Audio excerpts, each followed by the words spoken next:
Last time in phase equilibria, I introduced the concept of a partial molar property.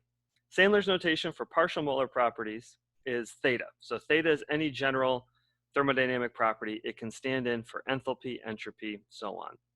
The mathematical definition for a partial molar property is the change in that property with respect to changing a certain number of moles of one of the components.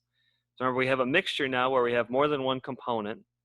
So I need to keep three variables constant.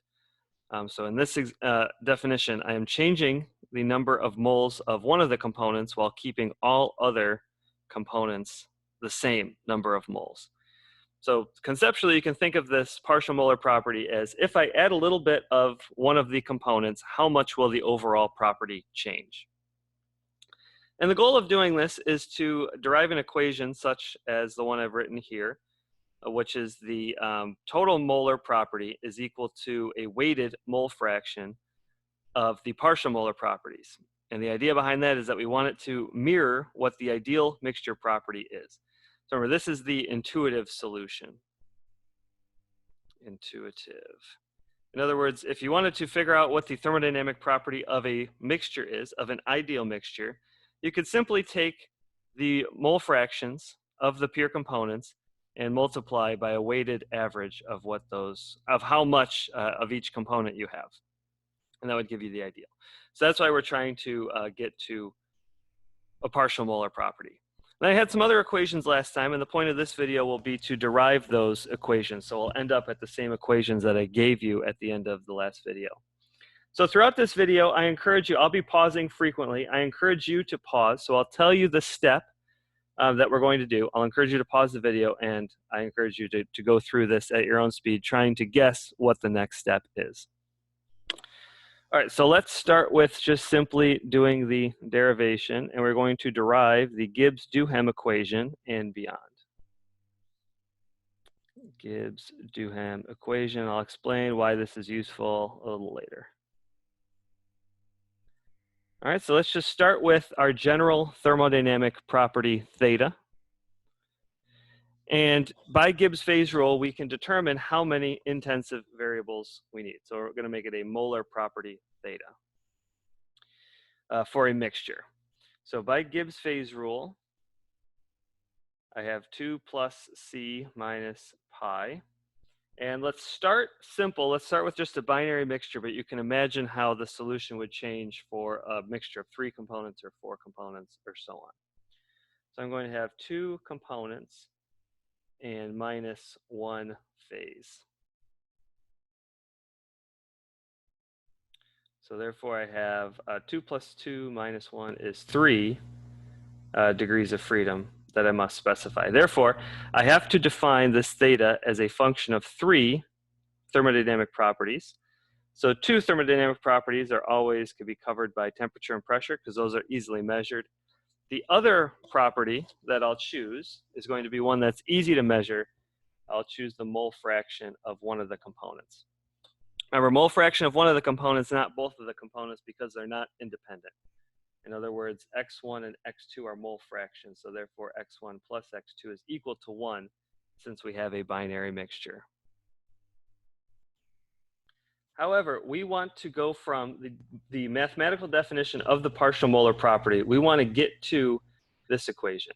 Therefore, if we have to start with the definition of a partial molar property, where it is the just regular thermodynamic, so remember, if I multiply a molar property by the total number of moles, I just get back that regular property, the extensive version. So instead of performing this for a molar property, I'm going to instead try to write the total property in terms of the total number of moles times the thermodynamic molar property. And when I do this, so I'm multiplying this whole thing through by the total number of moles, my mole fraction x1 is going to become n1. Because when I multiply a mole fraction by the total number of moles, I get the moles of that component. So instead, what I have to say is that n theta under bar is a function of temperature, pressure, and instead of composition of 1, it's going to be number of moles of component 1. And because I no longer have a relationship, in other words, I can't say that n1 plus n2 is equal to anything, I'm not sure. So instead of having 3 variables, I now have to have 4 variables because these last two, n1 and n2, are not intensive. These are extensive properties, and I have no relationship between them. So I have to specify what both moles of 1 and moles of component 2 are. All right, the next step is to write this, go next into saying what dn theta is. So you can do this by taking the chain rule of this right-hand side. We've done this with thermodynamic properties. So go ahead and take a break and see if you can try to do that. Maybe those last instructions were a little bit vague, so I'm going to give you the first term, and then I'll encourage you to do the rest on your own. So if I'm taking this derivative, remember I take the derivative with respect to one variable, keeping all the others constant, multiply it by the change in that variable. So it's going to be the partial derivative of n theta with respect to, just going through, dt would be first. And if I'm taking the derivative with respect to t, then p and the number of moles of 1 and 2 must remain constant, and I multiply by dt. So that's the first term. There's 3 others. Go ahead and pause and see if you can figure out what the other 3 are. Sorry. If you're still stuck, this is the second term. I take the partial derivative of n theta underbar with respect to p, the second variable, keeping all other variables constant, and multiplying by the change in p. Okay, there's the result. Look carefully at those 4 terms and see if you can recognize or simplify any 2 of them. So 2 of them should look very familiar to an equation that I just derived above. If you need a hint, they're going to be the last 2 terms. So how can I simplify what the last 2 terms are? If I scroll up, I look at what the definition of a partial molar property is.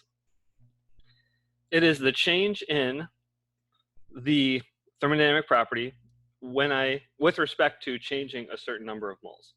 That's exactly what I have in the second 2 terms. So instead of writing these partial derivatives every time, I can simplify and say that this is simply the partial molar property of component 1, and this one is the partial molar property of component 2. Next, I can apply the chain rule to the left-hand side. So I can say that this must be n times, so you keep the one constant while you take the derivative of the other one, plus theta dn.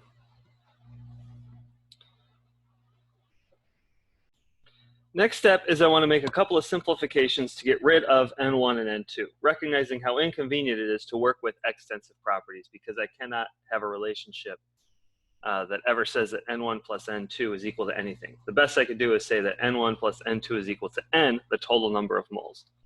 So I'm going to make a couple of simplifications there. First I'm going to do is apply the same simplification to both of these. I could say that the change in the number of moles of component 1 must be equal to the total number of moles times the mole fraction x1. And then I can chain rule that. So I can say that this is n times dx1 plus x1 dn. And I could do the same thing for the second one. So I'm just going to skip the step and say n times dx2 plus x2 dn. And then finally, I'm going to do something similar to the first 2 terms on this right-hand side. I'm going to recognize that if n1 and n2 are both constant, then total number of moles, big N, must also be constant, which means I can pull it out of the derivative. So I can say that this first term is big N times d theta dt, they're partial derivatives, with respect to pressure. And because n1 and n2 and n are all constant, I must also be able to say that x1 and x2 are constant for the same thing. So I'm saying that because my moles of both components are constant, then therefore my mole fractions must also be constant. I'm going to do the same thing for this one to say it is n times d theta dp for T, X1, X2, and the dP stays, of course. The dP stays there and the dt stays there. All right, so simplifying everything and writing it a little bit neater, try and do that step. Okay, so this step is just a better rewritten more neatly of all the simplifications I just made. Note that I forgot these underbars there. So these are molar properties that need to stay in my equation. All right, I've got something that is relatively complex looking. The next step now that I'd like you to pause and try for yourself is to try to group terms that are multiplying n and group terms that are multiplying dn. So highlight anything multiplying an n and anything multiplying by a dn. Group those, set it equal to 0. Okay, there's that next step. I tried to color code things for you. So like I said, all terms that are multiplying a dn are circled in green and written on the left over here. All terms that are multiplying an n are circled in gold and then written next to it. Now, the only way that this equation can be true, in other words, the only way that this can be equal to 0, is if these terms are either equal to each other or there's a 0 that's multiplying one of the terms. And looking at my possibilities, I can't have n is equal to 0. So if n is equal to 0, then I don't have a system at all. Then system makes no sense. Or is non-existent would be a better way to put it. And then second, if I have a dn equal to 0, then I'm not changing anything and I can't figure out what the partial molar property is. So therefore, the only way that this can be true is if I set the terms that are in brackets to be equal to 0. So in other words, I have to say that, I'm going to keep this green, theta plus x1 theta over bar plus x2 theta over bar must equal 0. All right, so if this is equal to 0 and the thing in the gold is equal to 0, then we have a satisfied equation. So I'm going to simplify a little bit here. Oh, and I made a mistake here. These have to be negatives. This is not going to make any sense, right? Because I brought everything over to the left-hand side before. So these terms all got brought over to the left before, so these have to be minuses. Which means that if I solve this for theta under bar, the molar property, I get x1 theta over bar 1 plus x2 partial molar 2. All right, so remember, this was our overall goal that we set out to achieve. All right, at the very beginning, I said that we wanted, oops, my OneNote is glitching. We wanted an equation that was like this, such that it mirrors the ideal mixture property. So we're halfway there. We've got that equation down. Next, let's look at the gold equation and see what we get. So you have to set that all equal to 0 as well. So go ahead and pause and try to do that.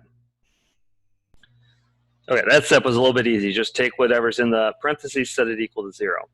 I've got this d theta here, and I've got a theta. So I have to recognize that I can simplify this a little bit further by taking the derivative of this expression and then plugging it into the gold expression. So I could say that d theta here, so I'm going to chain rule this. Say it's x1 d theta over bar plus, keep the second one constant, dx1 plus x2 d partial molar 2 plus partial molar 2 dx2. Okay, so all this stuff can now be substituted in for this d theta. So go ahead and try to do that and then simplify to find out what you get. And finally, you arrive at, this is the Gibbs-Duhem equation. So I've gotten cancellations here, so I want to show you these. This theta 2 dx2 cancels with that one. This one cancels with that one. And plugging everything in gives me my Gibbs-Duhem equation. So the Gibbs-Duhem equation is a constraint relationship, which means that it must be true. It describes how a thermodynamic property will change as a function of temperature, pressure, and the mole fraction.